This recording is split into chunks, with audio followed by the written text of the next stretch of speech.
Welcome to Chill Time Kiri. Today we're going to be taking a look at the Eternatus VMAX deck in the post-rotation format. That is team up onwards. That'll be legal in a few months' time. Probably going to be one of the first formats you're playing in real life again when this whole lockdown's over. Check out the description below for timestamps that'll take you directly to the deck list if you're just looking for that, or it'll take you to the bits where I'm talking about what Pokemon to play, what trainer cards to play, energy count, and all the different bits I've put in, including the spicy text at the end. Without further ado, let's go take a look at Eternatus.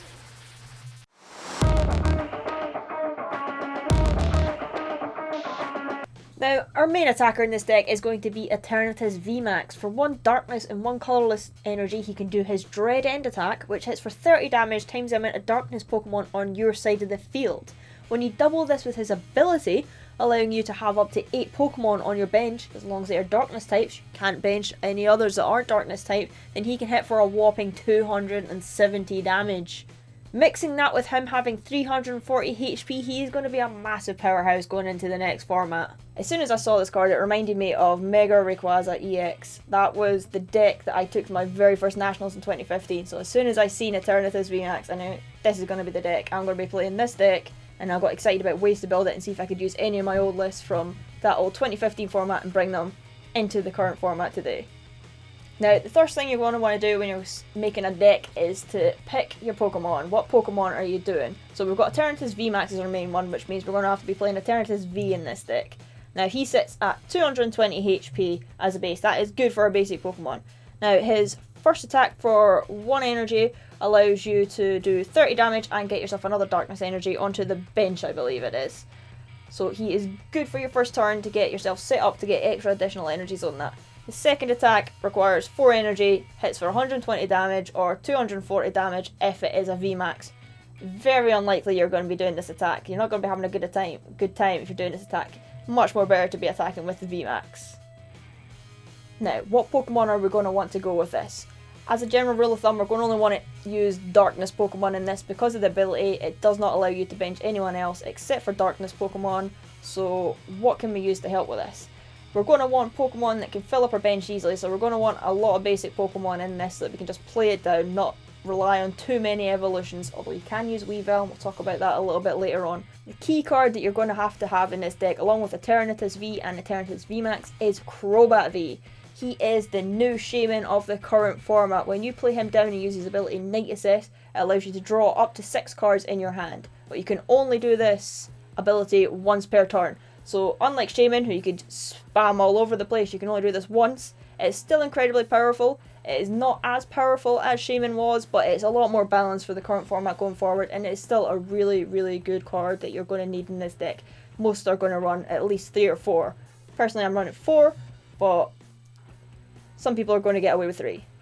So first one is Spiritomb. You've probably seen this going about in decks on its own at the moment anyway. He's a good little 1 prize card attacker, and he's great to put down in this deck and do a little bit of damage. Finish off something Eternatus VMAX maybe didn't hit, or get around something like Decidueye. It's a great little card to add in. They can just fill up your bench slots and do a good job. We have got Galarian Zigzagoon. He is great to go onto the bench, do a little bit extra damage. If that 270 isn't quite enough, and get a little bit more extra damage counters on the go with Galarian Zigzagoon. Easy to fill up your bench, easy to get a wee bit more extra damage on the field that will really help you with some of those KOs later on. Absol from Team Up can be a good little tech. He'll just sit there on your bench for most of the game and making it a little bit more difficult for your opponent to retreat, to do a bit of their strategy. Good little darkness tech to put in there. Now, we've got a new Hoopa in the Darkness Ablaze set. He sits at 120 HP, and for 1 darkness energy, he hits for 90 damage as long as he was moved from the bench to the active position in that turn. So it's going to be a good little attacker to finish off some things. Another 1 prize attacker to have in your deck rather than your big bulky VMAXs. It doesn't hit for weakness sadly, and he is weak to grass, so he's not going to be that great against Decidueye, but it's a good other little Pokemon to have in here. And you got to remember, we still have the other Hoopa in the format as well. And I imagine going forward, a lot of the decks are still going to be full of abilities, so he could be a good interchangeable Hoopa. I'll need to do some testing and find out what Hoopa is the best Hoopa, but we're probably going to have a Hoopa in here as well. Now, we can't forget about Weavile GX. He's going to be good. There will be some builds with Weavile, some builds without Weavile. His ability allows you to move around energy cards on your field This is going to be good if you feel like one of your Pokemon are going to get knocked out. You can move an energy away from that beforehand, save that on the field, so you don't have to get an additional attachment if you need it, because it is 2 energies you're going to need for Eternatus, so it'll be a really good little side ability on the go there. And when I'm playing Weavile, I personally like to mix it up with Sableye V. Sableye is good old junk hunting for the first attack, but not really using him for that too much. Like, Junk Hunt was good because it was a 1-prizer as well. Sableye V could come in clutch for some of those. You could get something back that you really need to win your game. But it's mostly going to be, for me personally, for the second attack. I like to play Sableye at the end of the game. If your opponent has a negligible amount of damage counters on them, frankly, you can bring out Sableye and manage to get the knockout. Now, usually the issue with Sableye is he does need 2 attachments, so it's not really going to take your opponent by surprise. But if you're running it with Weavile, you can put him out, use Weavile's ability to get the energy on there, and then hopefully take a knockout and win your game. I think he works great with Weavile. Now, there is going to be some other Pokemon as well that you can use in this deck. I'll go over some little spicy text at the very end for other options, but it is going to be dependent on how the format goes, and there's certain texts and things like that that you want. I'd probably estimate you'd want between around 18 to 24 Pokemon depending on how you're doing the build. If you're running Weavile, for example, you're probably going to have a wee bit more Pokemon in there. But minimum 18. Personally, I think my minimum's about 20, but I've seen some lists kicking about with 18. Now, supporter cards. The main one that we're probably going to be using in this deck is Professor's Research. Discard your hand and draw 7 cards. Some builds run this, some builds don't. I think we need it for a bit of consistency in here, but I need to do a bit more testing. But definitely, most of my builds are running 4 Professor's Research in it, unless we're running a Marnie kind of engine. But great all-round supporter. He's been in the format. She has been in the format for a while as Sycamore, Juniper, and they're going to be sticking around in the format for quite a while. We have a new supporter card which is going to help this deck in the Darkness Ablaze set, which is Peers. Search your deck for a Darkness Pokemon and an energy card and put them into your hand.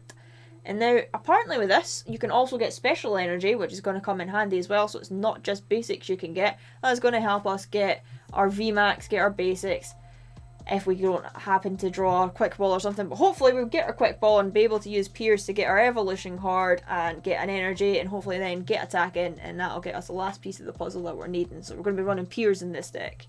Going to be running Boss's Orders. If your opponent's retreating around, you didn't quite get a KO on them, Boss's Orders is just great. Gust of Wind effect. We're going to need a Gust of Wind to get some winning. Always good to have in your deck. Marnie is another card to have. A little bit of disruption against your opponent, plus a little bit of draw for yourself. Some of my lists run Marnie, some of them don't. I'm going to do some more testing, but it is a good general supporter card to have in this deck. Now, you're going to want to have Pokemon draw cards. I think every list of this is probably going to be running 4 Quick Ball, without a question of a doubt. You're going to need 4 Quick Ball to get those basics. You want to get 8 Pokemon on your field. Well, 8 on your bench plus 1 in your active. You're going to need Quick Balls to get as many basic Pokemon as you can. But those 4 Quick Balls are probably not going to be enough on your own. You're going to be running probably either Great Balls, Pokemon Communication, or Evolution Incense as well.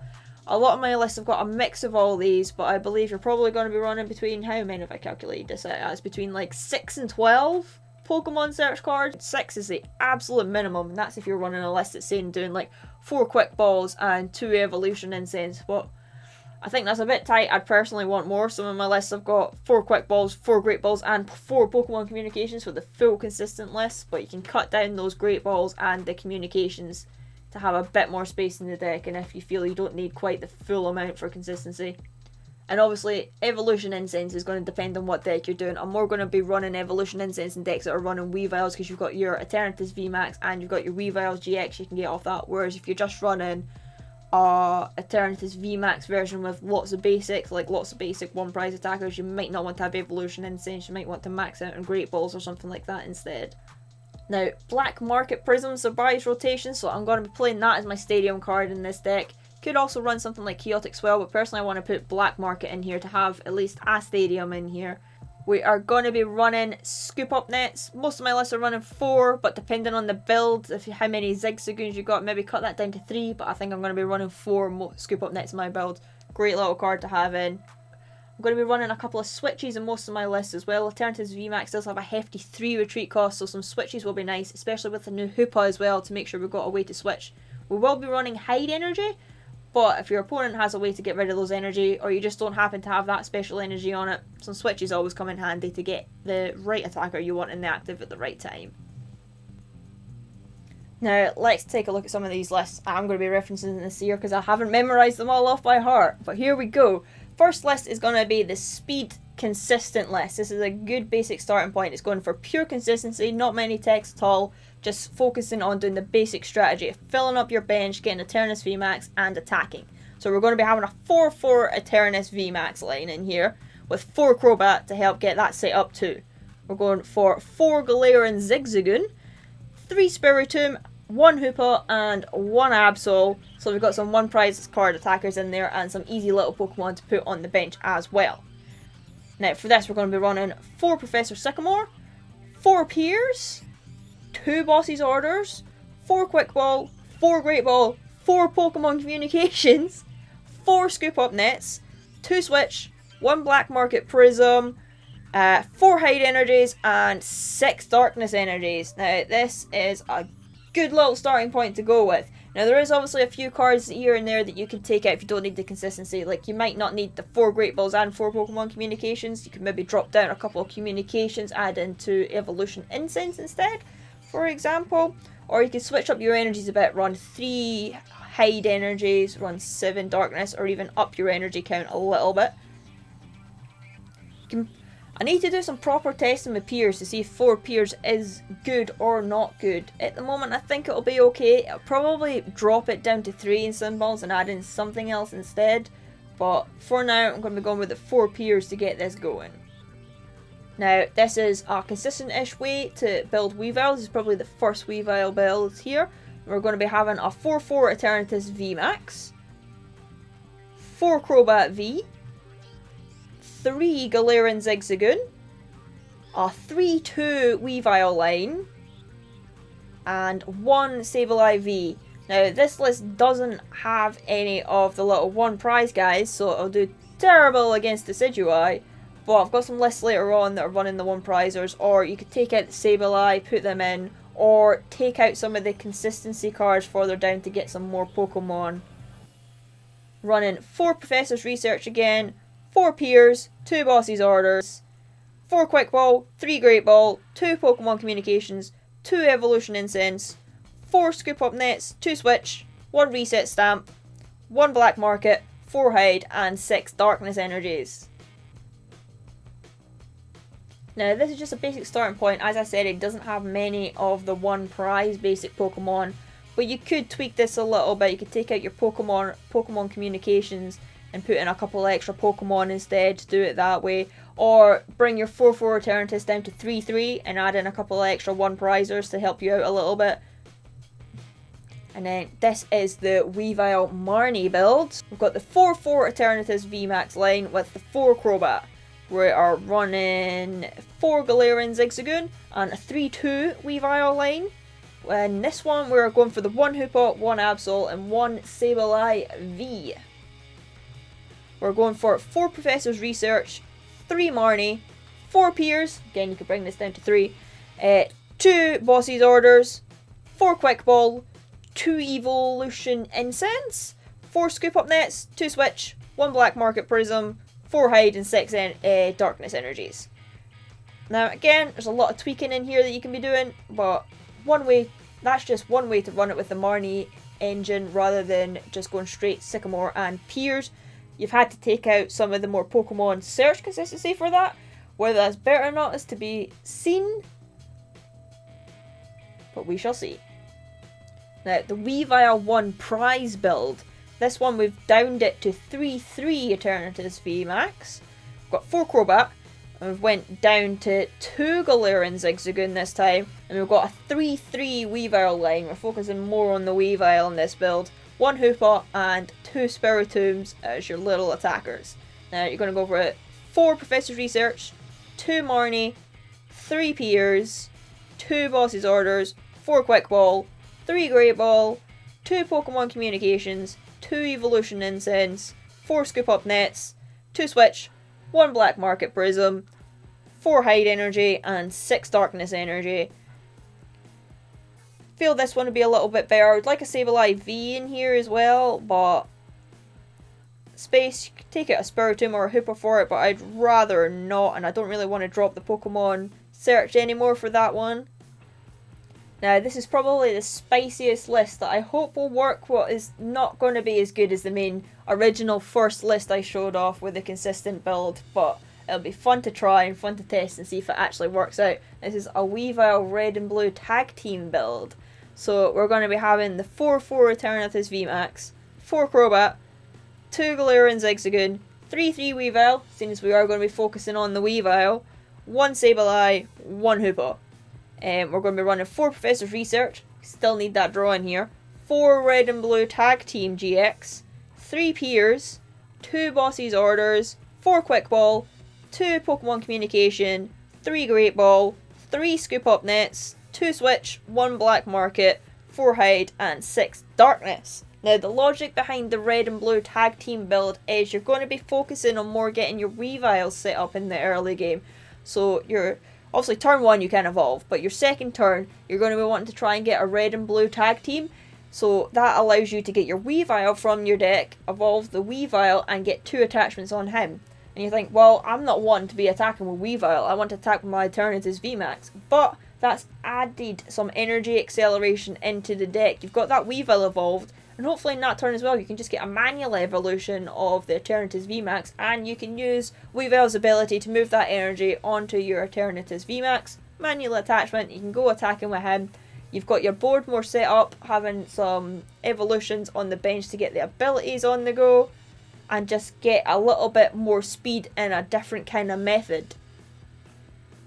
Now, with all of these builds, the energy is kind of negligible. I'm starting out with a 10 energy baseline, but I feel anything between 10 and 12 would probably be good. If you feel like you want to go with more energy, that is totally fine. It's just because Eternatus VMAX only needs 2 energy to attack, and the other Pokemon I'm really running in these lists only need 1 energy to attack, such as Spiritomb and Hoopa, for example. So I'm feeling like 10's probably going to be enough, but it'd be easy enough to move that up to 11 or 12 and still be pretty consistent and quite good. Reason I went with 10 as well is because you've got Piers, he can search one of the energies out for you without having to dig too deep already. Now, some new spicy techs. We have got Turbo Patch coming out in the next format, but this is a coin flip, and I am notorious for not being able to flip heads. I feel if I play like something like 2 Turbo Patch, I just fail them both anyway. But it will be a good way to thin your deck a little bit, even if you do fail it, and the option of getting more energies on your field is great. There is the option to run Sonya, searching your deck for 2 basic Pokemon or 2 basic energy cards. I've not personally tested this at all, but it is an option. Capture Energy is a good one. You can attach this and then search your deck for a Pokemon to put onto your bench, basic Pokemon to put onto your bench. Obviously, we're wanting to fill our bench as much as we can in this, so that's a way to get yourself an energy attachment plus an additional Pokemon in one go, so you can't really complain about that. None of the lists I've shown today have really had Ordinary Rod or Palpad. Depending on how many supporters you're running and how many Pokemon you're running, I might tech these in as well. They're not really techs, they're good consistency cards in a way. If I'm running a list that say had only like the 18 Pokemon, I'd probably want to put a little Ordinary Rod in there just to help in case you prize 2 your Eternatus VMAX, for example, and you're like, oh great, I've only got 1 attacker, he's knocked out. You've at least got your Ordinary Rod to bring him back. Palpad in the same vein. If you're running one of the lists that's got a bit less supporters, you can maybe have a Palpad to get them back, get yourself back a last boss's orders to go and win yourself the game. Pokegear is something I've not seen people running. Again, in the list when you've not got many supporters, Pokegear could be an option. Great Catcher as well. Hit or miss. There's going to be more VMAXs about, but you could have a Great Catcher instead of a boss's orders, or as just a little tech that people aren't expecting, so you can still use your supporter and your catcher. Dangerous Drill could be a little unexpected one as well. Depending on how the format develops, Weakness Energy, because if there's a lot of fighting kicking about, you're not going to have a good time, so Weakness Energy could swing the matchups a little bit. We've got Nanu. Nanu's a little bit like Ninja Boy. I'm not quite sure how you'd fully utilise this, but it could be something unexpected and could pay off well. One that I haven't really seen people thinking about, and something I might want to put in, is Erica's Hospitality. With Eternatus VMAX going about, if it's quite a popular deck, your opponent might have a lot of full benches going on. Imagine if you're able to draw all those cards off at Erica just because they've got those massive benches. That in itself could be a great little draw for this. It could be a nice little one-off tech to have in the deck. Now, some other random spicy options are you can run a Garbodor with Spikemouth, the new stadium that's coming out, just to get some additional damage counters on the board, because sometimes 270 just isn't quite going to be enough. There's a lot of big VMAXs going about, so that can help with some of the damage counters. If there's going to be some Darkness Pokemon that come out that require a lot of energies to do some extra damage with Eternatus VMAX, Hydreigon would be a really spicy tech. I would not recommend this, definitely not in this format, but in the future format it's maybe something to keep an eye on, being able to get all those energies on the board, keeping an eye on Hydreigon. We also have Weavile from Team Up and Absol from Cosmic Eclipse, which allow you to discard special energy on your opponent's Pokemon. Depending on how the format goes, we could have some people relying on twin energy or something that could be dominating the format. Doubt that at this moment. I wouldn't put them in at the moment, but it's something to keep an eye on. There is ways to get rid of special energies going forward in this deck if you wanted a little one prizer that's got a little niche ability there. And that is a basic look at the Eternatus VMAX deck and different ways you could start building this for the next format. Unfortunately, I am still in lockdown. I've got no way to test except against myself, so that can only go so far. The cards aren't online yet. I can't test against real people, but I think these will get you some good starting points to get going with. These lists are not perfect. They will be getting tweaked a lot. It is early days. It's going to be hard to tell the best build at the moment, but I'm personally going to be mostly going with the first list. The most consistent list. I feel I prefer to do a consistent list. I can maybe put in one or two different tech Pokemon or little tech cards depending on what decks I'm seeing going forward. Hope you liked the video. Going forward I'll probably be making some more for the post-rotation format. So I'll look at Centiskorch, Decidueye. Let's see what's going to be coming along round the corner. If you've got any other ideas on how to do it, put that in the comments below. Let me see your list. Let me see what you think about this deck. Do you think this is going to be the best deck in format, or do you think it's just going to completely get countered by something else? We have got a kitty. This is the kitty. Do you hate me right now? Did you give me a war wound this week? Yes, you did. Yay, kitty. Right, we have got a new...